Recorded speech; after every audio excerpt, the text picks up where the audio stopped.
Watching the House Judiciary tonight debating articles of impeachment leaves me speechless.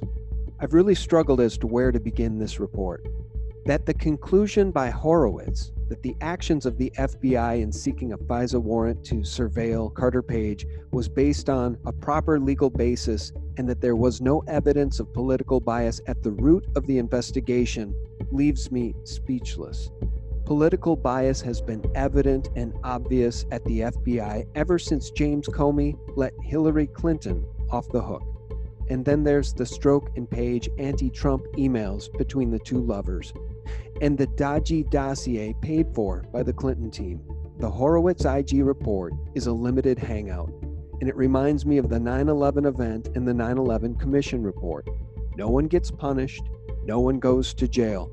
There was just a failure of imagination that terrorists could ever possibly use planes as missiles, despite Pentagon exercises mirroring the very same thing years before. For anyone paying close attention to the Democrat false cries about President Trump's high crimes, while they ignore Joe Biden's, Hillary Clinton's, and Barack Obama's far more serious and quantifiable high crimes and treason, it's more than a rational person can take. But if the Democrats and the media are suddenly so deeply concerned about bribery, you would think they would take some interest in Burisma paying Hunter Biden $83,000 a month. And you think they would be interested in Joe Biden threatening to withhold U.S. loan guarantees unless the Ukrainians fired a prosecutor who was investigating Burisma. That would be a textbook example of bribery. And then there's the statement by Attorney General William P. Barr on the Inspector General's report, in which Barr uses the word exculpatory several times. And I quote, "The Inspector General's report now makes clear that the FBI launched an intrusive investigation of a U.S. presidential campaign on the thinnest of suspicions that, in my view, were insufficient to justify the steps taken. It is also clear that, from its inception, the evidence produced by the investigation was consistently exculpatory." Friends, as you know, but evidently CNN doesn't, exculpatory evidence is evidence favorable to the defendant in a criminal trial that exonerates or tends to exonerate the defendant of guilt. It is the opposite of inculpatory evidence, which tends to present guilt. Therefore, exculpatory evidence tends to clear the person being investigated. But the Democrats don't care about that, nor did the FBI, which forged on. Meanwhile, Horowitz can't find any evidence of political bias. So, for anyone paying attention, it's now abundantly clear and obvious that the entire Democrat Party has been weaponized against the Constitution, against the will of the people, and against the nation itself. Dianne Feinstein, one of the most loathsome of the loathsome Democrats, just told the American people that there is no such thing as the deep state. This was not a politically motivated investigation. There is no deep state.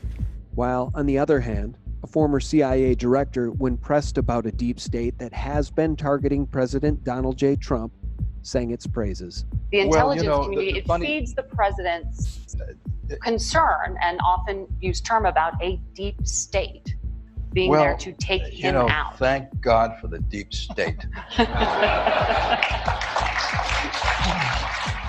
Those of us watching this shit show as these hypocrites ignore the very high crimes and sedition and treason among their own are left to conclude the following about the deep state, which includes the Democrats.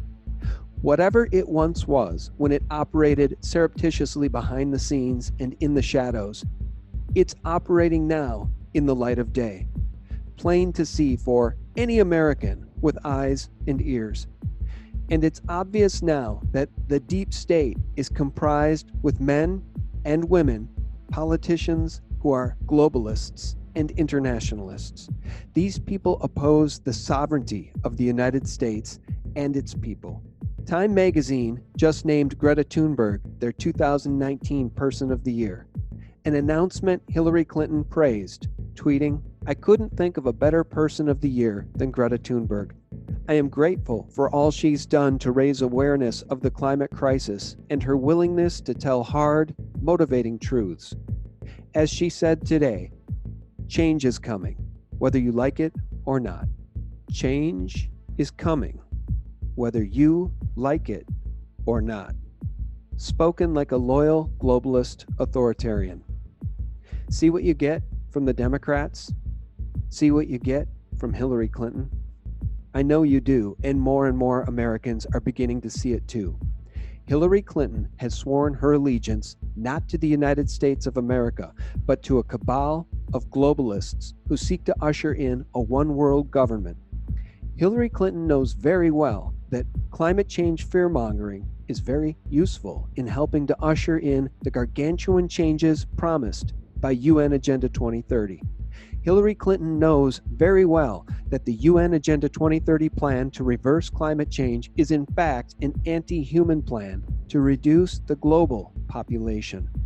But Democrats have become globalists and authoritarians by very definition. Change is coming, whether you like it or not. And trust me, when you can no longer afford to heat your home or own a car, you won't like it very much. But Democrats don't care. And they don't care if you can see right through their gargantuan hypocrisy regarding the impeachment of Donald J. Trump, charging him with abuse of power and obstruction of Congress, while their lapdog mainstream media partners omit and ignore the actual abuses of power by Barack Obama, under whose presidency the spying on Carter Page and the Trump campaign began, while ignoring the fact that Hillary Clinton and her team paid for the dodgy Steele dossier, and while ignoring the fact that the crimes of Joe Biden in Ukraine far outweigh anything Donald J. Trump has been even accused of doing in regards to Ukraine.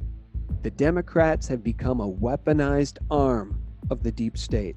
They are now loyal globalists who will do or say anything to try to destroy our lawfully elected president and ultimately our nation. A one-world government cannot allow for national sovereignty, and the Democrats are now obviously globalists who promise change is coming, whether you like it or not.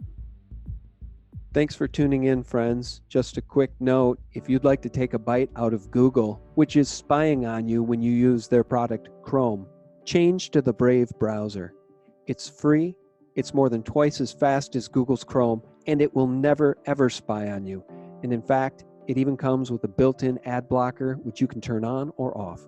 I'll leave the link for the Brave browser below. And for real news, 24/7, please visit us directly at sgtreport.com, the antidote to corporate propaganda and mockingbird mainstream media lies. God bless, and may God bless the United States of America. Bye-bye. The moon is there since 1969 for us to allegedly go, and we don't have hotels in orbit. We don't have platforms on the moon, and we're planning to go to Mars without having something there. To me, NASA is probably one of the biggest black holes. Neil deGrasse Tyson or Dr. Michio Kaku talk about black holes.